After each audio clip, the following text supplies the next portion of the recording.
नमस्कार एवरीवन। आज हम लोग इकोनॉमिक्स में वैश्वीकरण यानी ग्लोबलाइजेशन के बारे में पढ़ेंगे। तो सबसे पहले वैश्वीकरण के अंतर्गत जो टॉपिक को हम लोग पढ़ने वाले हैं उसे पॉइंट देकर हेडलाइन में नोट कर लीजिए। तो आज हम लोग वैश्वीकरण के अंतर्गत पढ़ेंगे कि वैश्वीकरण क्या है, फिर वैश्वीकरण के अंग, वैश्विक गाब, वैश्वीकरण की प्रक्रिया में बहुराष्ट्रीय कंपनियों की भूमिका के बारे में पढ़ेंगे और विश्व व्यापार संगठन यानी WTO के बारे में पढ़ेंगे। मुख्य रूप से हम लोग 5 टॉपिक को इसके अंतर्गत पढ़ेंगे। तो चलिए स्टार्ट करते हैं। सबसे पहले जानते हैं कि वैश्वीकरण क्या होता है। वैश्वीकरण क्या है? पॉइंट 1, तो वैश्वीकरण जो है, वैश्वीकरण के अंतर्गत पूरी दुनिया का बाजार एक दूसरे से मुक्त हो गया है। एक दूसरे से क्या हो गया है? एक दूसरे के लिए मुक्त हो गया है। वैश्वीकरण के अंतर्गत क्या हुआ कि पूरी दुनिया का जो बाजार है वो एक दूसरे के लिए मुक्त हो गया। क्योंकि आपको वैश्वीकरण, ये जो वर्ड्स है उसी से पता चल रहा होगा कि विश्व का एकीकरण करना, यानी विश्व के बाजारों को एक करने के लिए वैश्वीकरण प्रक्रिया लागू की गई है। अब वैश्वीकरण होता क्या है? तो वैश्वीकरण क्या होता है ये जानते हैं। बोल रहा है कि वैश्वीकरण वह प्रक्रिया है। वैश्वीकरण क्या है? एक प्रक्रिया है जिसके अंतर्गत विभिन्न देश की अर्थव्यवस्थाओं को, विभिन्न देश की अर्थव्यवस्थाओं का क्या होता है? एकीकरण किया जाता है। अर्थव्यवस्थाओं का एकीकरण किया जाता है वैश्वीकरण के अंतर्गत। फिर से सुन लीजिए कि वैश्वीकरण एक प्रक्रिया है जिसके अंतर्गत विश्व की अर्थव्यवस्थाओं का एकीकरण किया जाता है। और ये वैश्वीकरण प्रक्रिया क्यों लागू किया गया? क्योंकि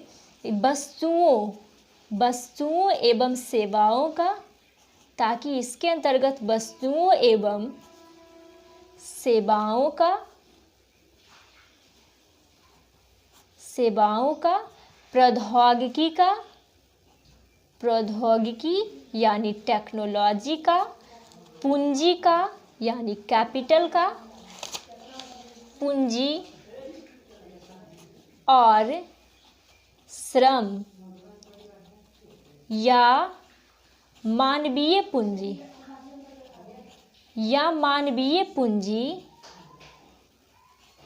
का निर्बाध रूप से एक देश से दूसरे देश में प्रवाह होता है। निर्बाध रूप से क्या हो सके? प्रवाह हो सके।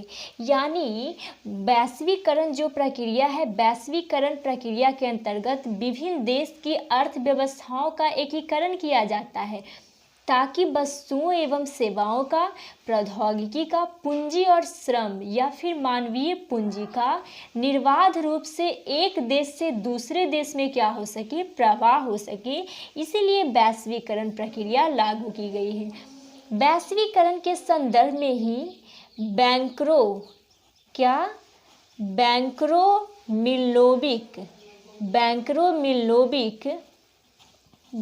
मिल्नोविक एक अर्थशास्त्री थे। उन्होंने वैश्वीकरण के संदर्भ में क्या कहा है, आइए जानते हैं। इन्होंने बोला कि वैश्वीकरण का अर्थ होता है पूंजी, वस्तु, प्रौद्योगिकी एवं लोगों का विचार का स्वतंत्र प्रवाह करना, एवं लोगों का विचार का स्वतंत्र रूप से क्या करना? प्रवाह करना, स्वतंत्र प्रवाह करना। ये किसने कहा था? तो बैंकरो मिल्नोविक जो एक अर्थशास्त्री थे, इन्होंने बोले कि वैश्वीकरण का अर्थ होता है पूंजी, बाजार, प्रौद्योगिकी एवं लोगों का विचार को स्वतंत्र रूप से एक देश से दूसरे देश में प्रवाह करना। तो ये हम लोग जान लिए वैश्वीकरण क्या है। तो जैसे जैसे हम लोग जानते जाएंगे, टॉपिक को ख़त्म करते जाएंगे, इसमें एक टिक आउट करते जाएंगे। वैश्वीकरण क्या है ये हम लोग जान लिए, तो इसमें टिक कर दिए। अब दूसरा टॉपिक को जानेंगे कि वैश्वीकरण के अंग। क्या जानेंगे? वैश्वीकरण के अंग, कि वैश्वीकरण के कितने अंग हैं। तो वैश्वीकरण के कितने अंग हैं? वैश्वीकरण के मुख्य रूप से 5 अंग हैं। याद रखिएगा, ये क्वेश्चन ऑब्जेक्टिव में भी दे दिया जाता है कि बताइए कि वैश्वीकरण के कितने अंग हैं। ऑप्शन ए रहेगा 4, ऑप्शन बी रहेगा 3, ऑप्शन सी रहेगा 7, ऑप्शन डी रहेगा 5। तो ऑप्शन नंबर डी टिक कीजिएगा। वैश्वीकरण के कितने अंग हैं? तो 5 अंग है, 5 अंग है। अब जानते हैं कि कौन कौन अंग है और क्या कहता है। इसका फर्स्ट अंग है व्यवसाय और व्यापार संबंधी अवरोधों की कमी। क्या? व्यवसाय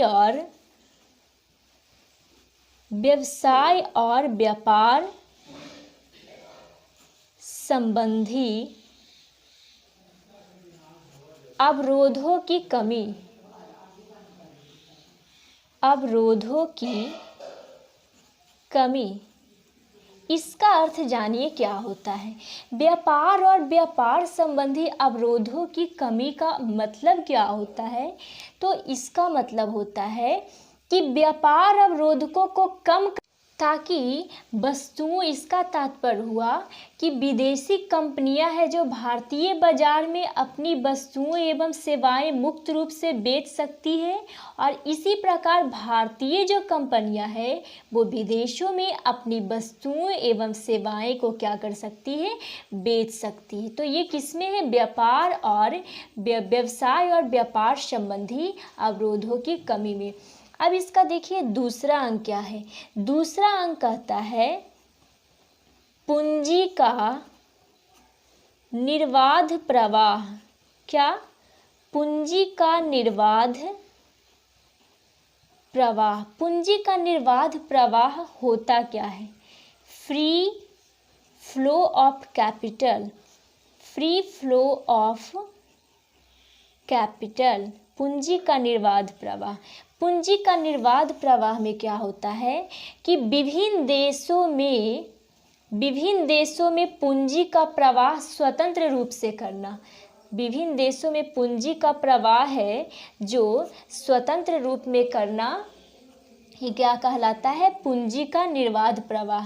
कहने का तात्पर्य है कि विदेशी पूंजीपति है जो अब भारत में निवेश कर सकते हैं। पूंजी का निर्बाध प्रवाह में मैं बता रही हूँ कि विदेशी पूंजीपति है जो अब भारत में निवेश कर सकते हैं, और भारतीय जो पूंजीपति है वो विदेशों में निवेश कर सकते हैं। ठीक है। इसका तीसरा अंग है प्रौद्योगिकी का।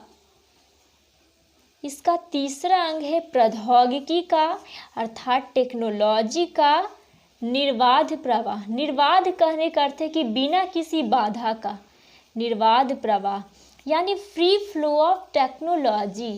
प्रौद्योगिकी का निर्बाध प्रवाह। आइए जानते हैं कि प्रौद्योगिकी का निर्बाध प्रवाह क्या होता है, इसमें क्या कहा जाता है।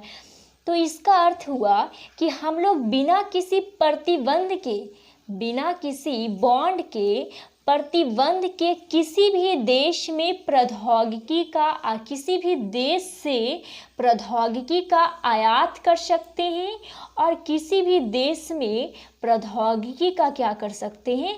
निर्यात कर सकते हैं। अब जानते हैं कि इसका चौथा अंग क्या है।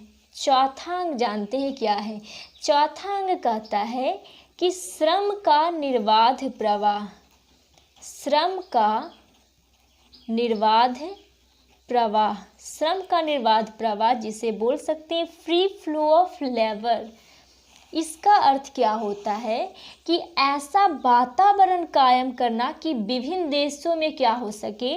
श्रम का निर्बाध प्रवाह हो सके। इसमें मुख्य रूप से बोल रहा है कि कुछ ऐसा वातावरण कायम करना जिसमें क्या हो सके कि विभिन्न देशों का श्रम एक देश से दूसरे देश में जा सके, यानी श्रम का भी निर्बाध रूप से प्रवाह हो सके।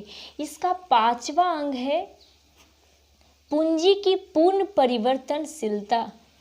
पूंजी का पूर्ण परिवर्तन। पूंजी का पूर्ण परिवर्तनशीलता। ये भी वैश्वीकरण का एक प्रमुख अंग है और ये वैश्वीकरण का सबसे लास्ट अंग भी है। तो इस प्रकार हमारा जो दूसरा टॉपिक था वैश्वीकरण के अंग वो भी खत्म हो गया, इसीलिए इसमें भी एक टिक कर दिए। अब हम लोग जानेंगे तीसरा टॉपिक को कि वैश्विक गाव क्या होता है। आइए जानते हैं वैश्विक गाव क्या होता है। वैश्विक गाव किसे बोलते हैं? वैश्विक गाव जो होता है वो एक आवासीय स्थान होता है। वैश्विक गाव क्या होता है? एक आवासीय स्थान होता है, आवासीय स्थान होता है जहाँ विभिन्न देशों, विभिन्न विचारों और विभिन्न धार्मिक मान्यताओं के सभी लोगों को रहने की व्यवस्था की जाती है। उसे ही हम क्या बोलते हैं? वैश्विक गाव बोलते हैं। ये एक आवासीय स्थान होता है जिसमें क्या होता है, यहाँ पे मैं लिख देती हूँ कि विभिन्न विचारों, क्योंकि वैश्विक कहने का अर्थ है कि विभिन्न देशों के विभिन्न विचारों, विभिन्न धार्मिक मान्यताओं, विभिन्न धार्मिक मान्यताओं यानी विभिन्न धर्मों को मानने वाले मान्यताओं तथा विभिन्न देशों के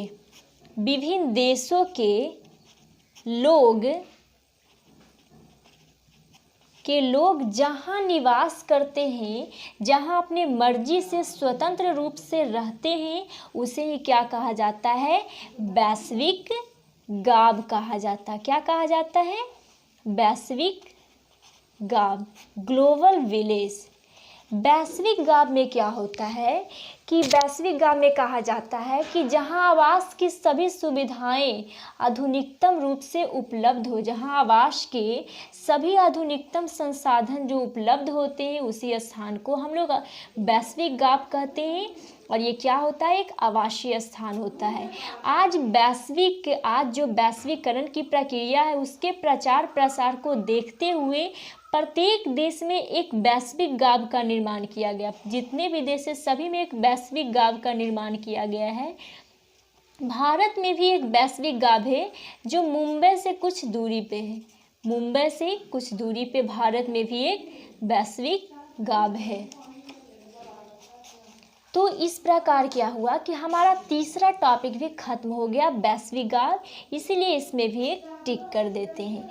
अब चौथा टॉपिक को पढ़ेंगे कि वैश्वीकरण की प्रक्रिया में बहुराष्ट्रीय कंपनियों की भूमिका। बहुराष्ट्रीय जो कंपनी होता है वो वैश्वीकरण को किस प्रकार से बढ़ावा देता है, इसमें क्या भूमिका रही है, तो आइए हम लोग देखते हैं।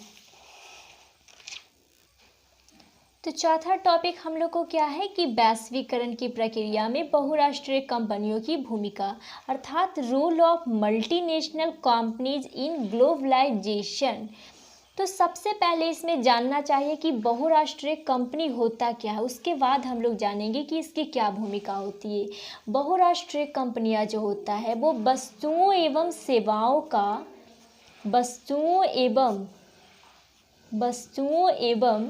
सेवाओं का उत्पादन विश्व भर में करती है, पूरे विश्व स्तर पर कर रही है। विश्व स्तर पर क्या कर रही है? बहुराष्ट्रीय कंपनियां वस्तुओं एवं सेवाओं का उत्पादन। अतः हम कह सकते हैं कि बहुराष्ट्रीय कंपनी वह है जो एक से अधिक देशों में अपने उत्पादन का स्वामित्व एवं नियंत्रण रखती है। क्या? बहुराष्ट्रीय कंपनी वह है जो एक से अधिक देशों में उत्पादन पर नियंत्रण व स्वामित्व रखती है। कुछ बहुराष्ट्रीय कंपनियां हैं, जैसे देखिए कौन कौन है। फोर्ड मोटर्स भी एक बहुराष्ट्रीय कंपनी है। सैमसंग,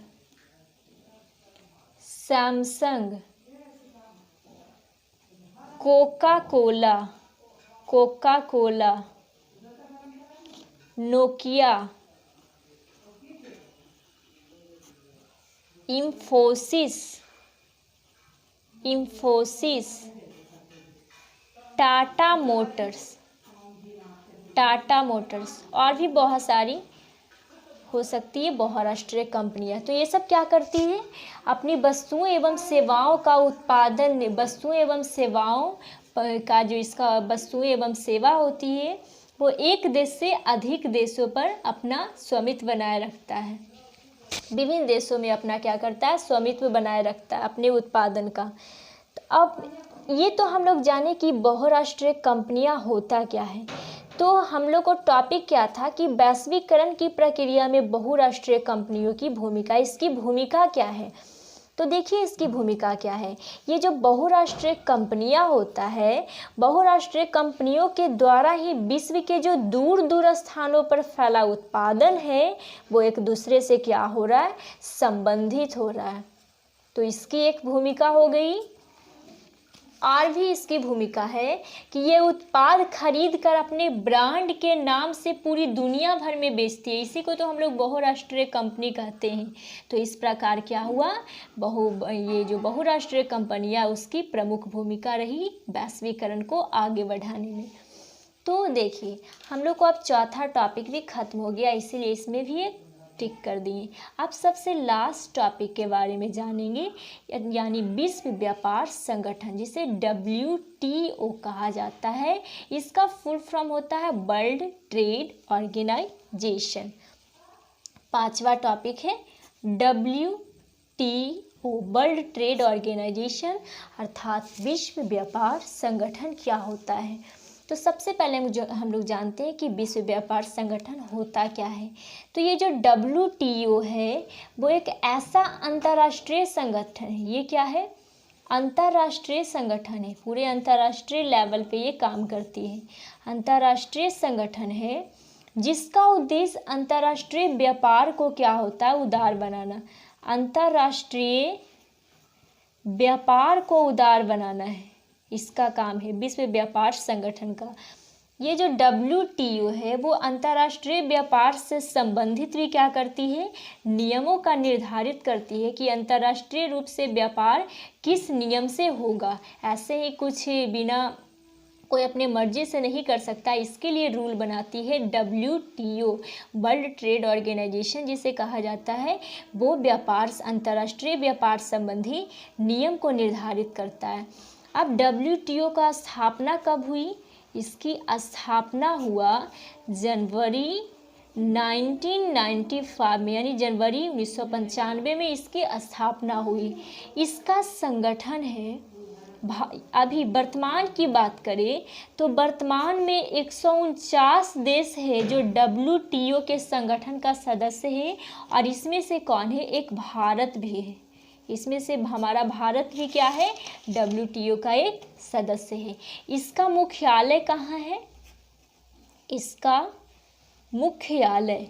मुख्यालय जेनेवा में है। कहाँ है, जेनेवा में। तो हम लोग WTO के बारे में भी जान लिए कि WTO क्या होता है, इसकी स्थापना कब हुई, इसका मुख्यालय कहाँ है और वर्तमान में कितने देश है जो WTO का सदस्य है। तो हम लोग को पांचवा टॉपिक भी खत्म हो गया, इसीलिए इसमें भी एक टिक कर दिए। तो आज हम लोग 5 टॉपिक को पढ़े। वैश्वीकरण क्या है, वैश्वीकरण के अंग, वैश्विक गाँव, वैश्वीकरण की प्रक्रिया में बहुराष्ट्रीय कंपनियों की भूमिका और विश्व व्यापार संगठन। तो उम्मीद है कि आप लोग को ये टॉपिक समझ में आ गया होगा। तो आशा करती हूँ कि आप लोग चैनल को सब्सक्राइब करें, वीडियो को लाइक करें और दूसरे के पास भी शेयर करें। थैंक्स।